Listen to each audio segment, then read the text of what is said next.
you go. Okay, perfect.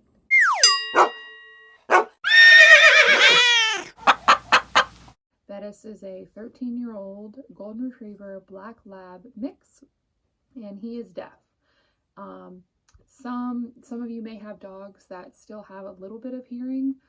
Bettis is not one of those kinds of dogs. He is completely deaf.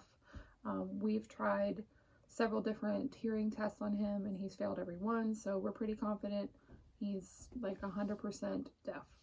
So just a little background on Mr. Bettis here. Okay, so tip number one, I would suggest that you start using hand signals with your dog as soon as you think there might be something going on with their hearing. And quite honestly, it's probably a good idea for like a larger dog, just start using hand signals more once they reach probably around 10 years of age, or just a senior in general. So if your dog is a senior, it's probably a good idea for you to start using more hand signals. So just, they don't have to be anything really specific. You don't have to get fancy with anything. I mean, Bettis understands with like a flat palm, if we just kind of push down on the floor, he knows that that means sit or lay down. If we point our finger in a certain direction, he knows to go that way or this way. And it's pretty simple stuff. It doesn't have to be, you don't have to be a dog trainer, you know, to do that. So just keep it simple, but kind of talk with your hands. Okay, tip number two, I would suggest that you make sure that you tell your family and your friends, and probably especially your neighbors, that your dog is deaf. That's really a courtesy thing to them, and also it's for your dog's safety. So if, you know, your dog is outside at like 10 o'clock at night and they're barking their head off and your neighbor's like, why are they doing that? They're not going to get as angry or upset with you if they know that, you know, he can't hear. And also, if your dog were to ever get out of your yard or be walking around the neighborhood, they're going to know that they need to go up to the dog, that they're not going to respond from just them yelling at your dog. So I think that's really important. Number three is, I think it's really nice if you can get your dog some kind of wearable tag. I really don't want him to like sit up because he's kind of comfortable now. I'm going to twist this over, but I hope that you can see that in the video. But it's just a little tag that I put on his collar that says deaf.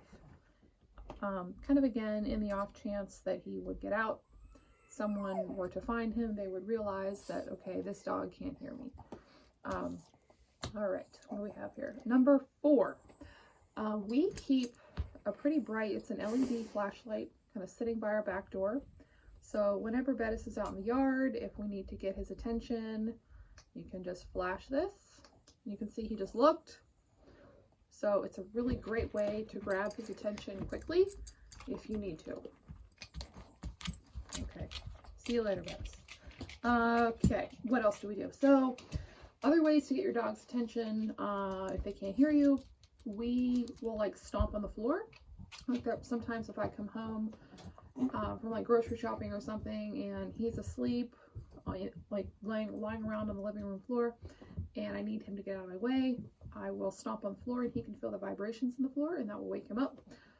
Flicking on the lights in the bedroom will wake him up. What else?